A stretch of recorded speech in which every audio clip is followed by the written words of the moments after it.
Hi friends, இதா நம்ம Ayyasami ஓலைக்கூரை hotel.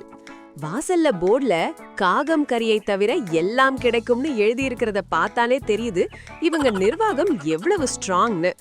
உள்ள நம்ம ஓனர் ஐயாசாமி கல்லப்பெட்டியில ரொம்ப பிஸியா ஓட்டிட்டு இருக்காரு. பழனி, டேய் சர்வர் பழனி, எங்கடா போயிட்ட?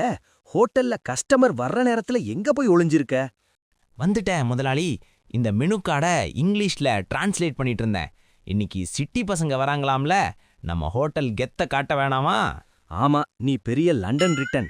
என்னதான் எழுதியிருக்க காட்டு. இந்தாங்க பாருங்க. ஆட்டுக்காலுக்கு கோட் லெக், கோழிக்கு சிக்கன், அப்புறம் அந்த தலைக்கறிக்கு பிரெயின் வித்தவுட் சிபியூன்னு போட்டிருக்கேன். அதனடா பிரெயின் வித்தவுட் சிபியூ? அதான் முதலாளி, மூளை இருக்கு ஆனா வேலை செய்யாது. அப்புறம் அந்த குடல் கறிக்கு இங்கிலீஷ்ல என்னன்னு தெரியல, அதான் இன்டீரியர் டெக்கரேஷன் எழுதிட்டேன். அட பாவி, குடல் கறி என்னடா வீட்டுக்கு அடிக்கிற பெயிண்டா?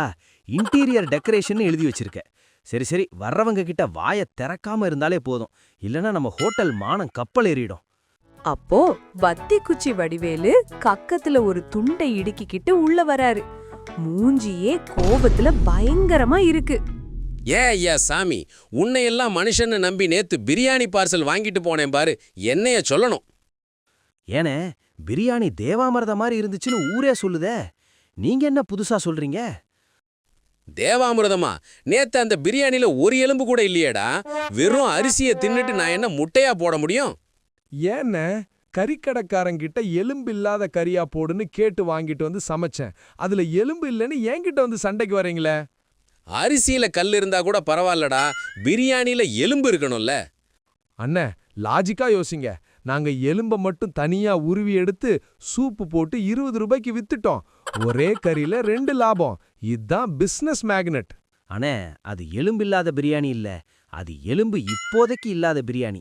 அடுத்த தடவை வரும்போது எலும்ப மட்டும் தனியா பார்சல் கட்டி தர்றேன், வச்சு கடிச்சுக்கோங்க. உங்க ஹோட்டல்ல சாப்பிட்றதுக்கு நான் வீட்லயே பழைய கஞ்சியை குடிச்சிட்டு படுத்திருப்பேன்டா. முதலாளி, அவர் போற போக்க பார்த்தா ஆன்லைன்ல ரிவ்யூ போட்டுடுவார் போலயே. அவனுக்கு ஆன்லைன்னா என்னன்னே தெரியாதுடா. நீ போய் சீக்கிரம் அந்த இன்டீரியர் டெக்கரேஷனை, அதாவது குடல் கறியை அடுப்புல வை. அப்போ வெளியில ஒரு சொகுசு கார் வந்து நிக்குது. அதுல இருந்து பந்தாவா ட்ரெஸ் பண்ணியிருக்கிற 3 ஸ்டூடெண்ட்ஸ். ஐயாசாமி கல்லாவை தொடச்சிட்டு நிமிந்து உட்கார்றாரு. எக்ஸ்கியூஸ் மீ, இங்கே ஆர்கானிக் ஃபுட் கிடைக்குமா? தம்பி, நம்ம ஹோட்டல்ல மிளகாய் கிள்ளின கறி இருக்கு, மிளகு போட்ட கறி இருக்கு. ஆனா நீங்க கேக்குற அந்த ஆர்கானிக் கோழி மட்டும் இப்போதைக்கு ஸ்டாக் இல்ல தம்பி. வேணும்னா ஆட்டுக்கறி இருக்கு, சாப்பிடுறீங்களா? இல்ல, நாங்க கேக்குறது நேச்சுரலா இருக்குமான்னு. அதாவது ஹைஜீன் எப்படி? தம்பி, எங்க ஹோட்டல் சுத்தத்துக்கு ஒரு உதாரணம் சொல்லவா? வாசல்ல ஒரு நாய் கூட நுழையாது. ஏன்னா உள்ள எங்க செல்லப்பா சமைக்கிற வாசனைக்கு அதுவே பயந்து கிலோமீட்டர் கணக்குல ஓடிரும். வாசனைக்கே ஓடிடுமா? அப்போ சாப்பிட்டா நாங்க என்ன ஆகுறது? அதெல்லாம் ஒன்னும் ஆகாது தம்பி. சர்வர் பழனி, தம்பிகளுக்கு நம்ம ஊர் ஸ்பெஷல் மல்லிகைப்பூ இட்லி எடுத்துட்டு வாடா. சர்வர் பழனி 3 பிளேட்ல இட்லிய தூக்கிக்கிட்டு வரான். அவன் இட்லிய டேபிள்ல வைக்கும்போது டொக் டொக்னு சத்தம் கேக்குது. ஹலோ, என்னது இது? இட்லி மல்லிகைப்பூ மாதிரி இருக்கும்னு சொன்னீங்க, ஆனா பூத்தொட்டி மாதிரி இருக்கு, கல்லு மாதிரி இருக்கே. தம்பி, இது சிட்டி பசங்களுக்காகவே நாங்க ஸ்பெஷலா தயார் செஞ்ச ஜிம் இட்லி தம்பி. இத மென்னு சாப்பிட்டாலே உங்க தாடை எலும்பு ஸ்ட்ராங் ஆயிடும். சாப்பிடும்போதே உங்களுக்கு ஃபேஷியல் எக்ஸசைஸ் ஆயிடும். காசு கொடுத்து ஜிம்முக்கு போக தேவையில்ல. தாடை ஸ்ட்ராங் ஆகுறது சரி, ஆனா வயிறு என்ன ஆகும்? அதுக்கு தான் தம்பி சைட் டிஷ்ஷா இன்டீரியர் டெக்கரேஷன், அதாவது குடல் கறி கொண்டு வரேன். இது அந்த இட்லியை அப்படியே உள்ள போய் பெயிண்ட் அடிச்சு மென்மையாக்கிடும். வாட்? இட்லிக்கு பெயிண்ட் அடிக்குமா? சரி, ஏதோ ஒரு தைரியத்துல சாப்பிடுவோம். ஆனா இதுல கேலோரிஸ் கம்மியா இருக்குமா? தம்பி, இதுல கலோரிஸ் இருக்கா இல்லையான்னு தெரியாது. ஆனா சாப்பிட்டு முடிச்சதும் கலரி சண்டை போடலாம், அவ்வளோ தெம்பு வரும். சர்வர் பழனி, தம்பிகளுக்கு அந்த ஸ்பெஷல் குழம்ப ஊத்துறா. சர்வர் பழனி குழம்ப ஊத்தும்போது அந்த விசித்திரமான வாசனைய முகர்ந்து பார்த்துட்டு அந்த ஸ்டூடெண்ட்ஸ் ஒருத்தர் பாத்துக்கிறாங்க. ஹோட்டல் கிச்சன் முகமூட்டத்துக்கு நடுவுல செல்லப்பா தலையில துண்டை கட்டிக்கிட்டு உட்கார்ந்துருக்கான். அப்போ ஐயாசாமி உள்ள வராரு. ஐயாசாமி, பெரிய விபரீதமாயிடுச்சு. குழம்புல உப்பு பொடின்னு நினைச்சு 1 கிலோ அச்சு வெல்லத்தையும் சர்க்கரையும் கொட்டிட்டேன். இப்ப குழம்பு கொதிக்கிற சத்தம் கூட லட்டு லட்டுன்னு கேக்குது. அடே செல்லப்பா, இது மட்டன் குழம்பா இல்ல மட்டன் பாயசமா? ஆடு கூட இத குடிச்சா மேனு கத்தாம ஹாப்பி பர்த்டே பாடம் போல இருக்கே. இப்ப என்ன பண்றது? கஸ்டமர் எல்லாம் காத்துக்கிட்டு இருக்காங்களே. யோசிக்காத. நம்ம ஊர் ஜனங்களுக்கு எப்பவுமே மதுரை அப்படின்னு சொன்னா ஒரு கெத்து. இதுக்கு மதுரை ஸ்டைல் மட்டன் பாயாசம்னு ஒரு பேர் வச்சு எல்லாருக்கும் பரிமாறு. புதுசா இருக்குன்னு சொல்லி ஏமாத்திடுவோம். வெளியில டைனிங் ஹால்ல ஊர் பஞ்சாயத்து தலைவர் பந்தாவா வந்து உட்கார்றாரு.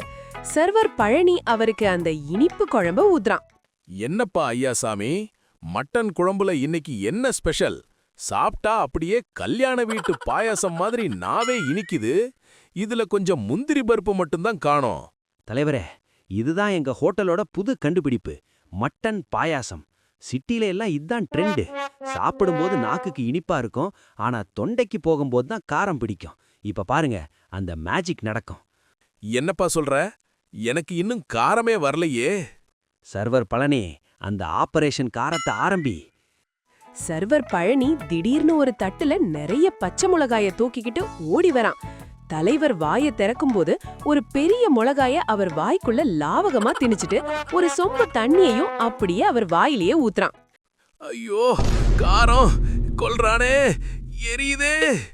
பாத்தீங்களா தலைவரே, அந்த டயட் மட்டன் வேலை செய்ய ஆரம்பிச்சிருச்சு. முதல்ல இனிப்பு, அப்புறம் காரம். இதுதான் மதுரை ஸ்பெஷல் டெக்னிக். டேய், இதுக்கு பேரு டயட் இல்லடா, இது டைரக்ட் யமன் கிட்ட அனுப்புற பிளான்டா. சாப்பிட்டு முடிச்ச ஸ்டூடெண்ட்ஸ், ஊர் ஜனங்கன்னு எல்லாரும் ஐயாசாமிய சுத்தி நிக்கிறாங்க. ஐயாசாமி ஒரு நீளமான பேப்பர்ல பில் எழுதிக்கிட்டு இருக்காரு. சரி அங்கிள், சாப்பிட்டது போதும். பில் எவ்வளவு ஆச்சுன்னு சொல்லுங்க, நாங்க கிளம்பணும். இந்தாங்க தம்பி, இட்லிக்கு 20, கறிக்கு 200. அப்புறம் எங்க சர்வர் பழனி நடுவுல வந்து ஜிமிமி இட்லின்னு ஒரு மொக்க ஜோக்கு போட்டான்ல, அதுக்கு ஒரு 50 ரூபாய் பொழுதுபோக்கு வரி. ஆக மொத்தம் 270 ரூபாய் மட்டும் கொடுங்க. என்னது? ஜோக் சொன்னதுக்கு 50 ரூபாயா? அது சிரிப்பே வரலையா அங்கிள்? தம்பி, ஜோக் சிரிப்பு வர்றதுக்கு இல்ல, நான் வாயை திறந்து பேசினாலே அதுக்கு தனி வாய்ஸ் சார்ஜ் உண்டு. அப்போ பஞ்சாயத்து தலைவர் பில்ல பிடுங்கி பார்த்துட்டு அலறாரு. ஏன் ஐயாசாமி, மட்டன் பாயாசம் கொடுத்ததுக்கே உன்னை உதைக்கணும். இதுல நேச்சுரல் ஏர் கண்டிஷனர் பீஸ்னு ஒரு 100 ரூபாய் போட்டிருக்கியே, அது என்னது? அண்ணே, நீங்க ஹோட்டலுக்குள்ள உட்காரும்போது வெளியே இருந்து ஒரு காத்து வந்துச்சுல்ல, அது அந்த ஜன்னல் வழியா வர்றதுக்கு நாங்க தான் ஓட்டைய போட்டு வச்சிருக்கோம். அதான் ஏசி ஃபீஸு. அப்போ இந்த கார் பார்க்கிங் பீஸு? நாங்க ரோட்டு வாரத்துல இருந்த வேப்ப மரத்தடியில தானே கார் நிப்பாட்டணும், அதுக்கு ஏன் 100 ரூபாய்? அண்ணே, அந்த மரத்துக்கு நாங்க தான் டெய்லி தண்ணி ஊத்தி வளர்க்குறோம். அந்த மரத்தோட நிழல் எங்களோடது. வெயில்ல நிப்பாட்டினா ஃப்ரீ, நிழல்ல நிப்பாட்டினா பீஸ் கட்டணும். இதுதான் நேச்சுரல் பார்க்கிங். சண்டை முத்தி போச்சு. ஸ்டூடெண்ட்ஸ், வடிவேலு, பஞ்சாயத்து தலைவர்னு எல்லாரும் சேர்ந்து ஐயாசாமிய அடிக்க பாயறாங்க. நிப்பாட்டுங்க. இவ்வளவு சண்டைக்கு அப்புறம் ஒரு சமாதானம் வேணாமா? நீங்க கொடுத்த காசுக்கு மேல எங்க ஹோட்டலோட ஸ்பெஷல் சிவப்பு மிளகாய் சர்பத் எல்லாருக்கும் ஓசியா தர்றேன். குடிச்சிட்டு மனசை ஆத்திக்கோங்க. ஐயாசாமி ஒரு பெரிய ஜாடியில இருந்து ஊதாவும் சிவப்பும் கலந்தா மாதிரி ஒரு தண்ணிய எல்லாருக்கும் கொடுக்கறாரு. எல்லாரும் ஒரு மடக்கு குடிக்கிறாங்க. என்னப்பா, ஜூஸ் அப்படியே உள்ள போய் நெருப்பு வைக்குது. அண்ணே, குழம்புல சக்கரை போட்டதுனால காரம் இல்லாம போச்சுல்ல, அந்த 2 கிலோ மிளகாத்தோட வீணாக்காம தண்ணியில கலந்து காக்டெயில் பண்ணிட்டாரு நம்ம முதலாளி. எப்படியும் வெளியே போனா எங்களை அடிக்க போறீங்க. அதுக்கு பதில் இத குடிச்சிட்டு இங்கேயே மயங்கி விழுந்தா நாங்க மெதுவா கடையை மூடிட்டு ஓடிடுவோம்ல. அடுத்த நிமிஷம் குடிச்ச எல்லாரும் ஐயோ எரியுதேன்னு அலறிக்கிட்டு சினிமால வர்ற மாதிரி ஒவ்வொருத்தரா அப்படியே மயங்கி விழறாங்க. ஐயாசாமியும் சர்வர் பழனியும் ஒருத்தர் ஹைஃபை பண்ணிக்கிட்டு மெதுவா ஹோட்டல் ஷட்டரை இழுத்து மூடுறாங்க. இந்த மாதிரி அதிரடி கதைகளுக்கு நம்ம சேனலை சப்ஸ்கிரைப் பண்ணிடுங்க.